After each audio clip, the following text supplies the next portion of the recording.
2025 March മാസത്തിലെ ആനുകൂല്യ വിതരണ നടപടിക്രമങ്ങൾ സംസ്ഥാന സർക്കാരിന്റെ ഭാഗത്തു നിന്നും ആരംഭിച്ചു. 5 സാമൂഹിക സുരക്ഷാ പെൻഷനുകളിൽ 55 ലക്ഷത്തോളം വരുന്ന പെൻഷൻ ഗുണഭോക്താക്കൾക്ക് മാർച്ച് മാസത്തിലെ തനത് പെൻഷൻ തുകയായ 1600 രൂപ വീതവും ഇതോടൊപ്പം തന്നെ 7 ലക്ഷത്തോളം വരുന്ന NSIP പെൻഷൻ ഗുണഭോക്താക്കൾക്ക് കേന്ദ്രവിഹിതം ഉൾപ്പെടെയുള്ള 1100 മുതൽ 1400 വരെയുള്ള സംസ്ഥാന സർക്കാരിന്റെ വിഹിതവും ഇതോടൊപ്പം തന്നെ 8 ലക്ഷത്തോളം വരുന്ന വിവിധ ക്ഷേമനിധി ബോർഡുകൾ വഴി പെൻഷൻ തുക സ്വീകരിക്കുന്ന ഗുണഭോക്താക്കൾക്കും തുക എത്തിച്ചേരും. ആദ്യഘട്ടമായി 1600 രൂപയാണ് എത്തിച്ചേരുക. 26 ലക്ഷത്തോളം വരുന്ന ആളുകൾക്ക് ബാങ്ക് അക്കൗണ്ടുകളിലേക്കും 24 ലക്ഷത്തോളം വരുന്ന ആളുകൾക്ക് സഹകരണ സംഘം ഉദ്യോഗസ്ഥർ വഴി തുക വീടുകളിലേക്കും നേരിട്ട് കൈമാറും.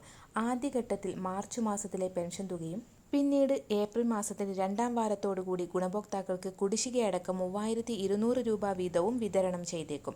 കേന്ദ്രത്തിന്റെ ഭാഗത്തു നിന്നും 5990 കോടി രൂപയുടെ വായ്പാനുമതി ലഭ്യമായ സാഹചര്യത്തിലാണ് വിവിധ മേഖലകളിലേക്കുള്ള ആനുകൂല്യ വിതരണം ആരംഭിക്കുന്നത്. പെൻഷൻ വിതരണ നടപടിക്രമങ്ങൾ സംസ്ഥാന സർക്കാരിന്റെ ഭാഗത്തു നിന്നും ആരംഭിച്ചിരിക്കുകയാണ്. പെൻഷൻ തുക വരുന്ന ആഴ്ച മുതൽ ഗുണഭോക്താക്കളുടെ ബാങ്ക് അക്കൗണ്ടുകളിലേക്കും കൈകളിലേക്കും എത്തിച്ചേരും. ആശാവർക്കർമാരുടെ ഓണറേറിയം 21,000 രൂപയാക്കണം. വിരമിക്കലാനുകൂല്യം എന്നിവ സമരക്കാർ ആവർത്തിക്കുകയാണെന്നും ആരോഗ്യമന്ത്രി വീണ ജോർജ്. ആശാപ്രവർത്തകരുമായി നടത്തിയ സമരത്തിന് ശേഷമായിരുന്നു പ്രതികരണം.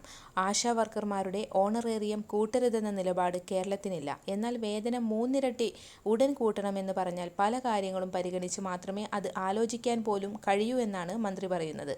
400ഓളം പേരാണ് സമരത്തിനിറങ്ങിയിരിക്കുന്നത്. കേരളത്തിൽ ആശാവർക്കർമാർക്ക് അധിക ജോലിയെന്ന് ചില തെറ്റായ പ്രചാരണം കൂടി നടക്കുന്നുണ്ട്.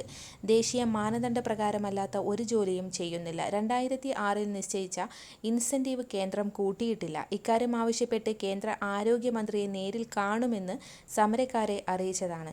ചർച്ചയിൽ സമരക്കാരോട് സമരത്തിൽ നിന്ന് പിന്മാറണമെന്ന് അഭ്യർത്ഥിച്ചു. വരും ദിവസങ്ങളിലെ ഇൻഫോർമേറ്റീവായ വാർത്തകൾക്കായി ഈ ചാനൽ സബ്സ്ക്രൈബ് ചെയ്യുക.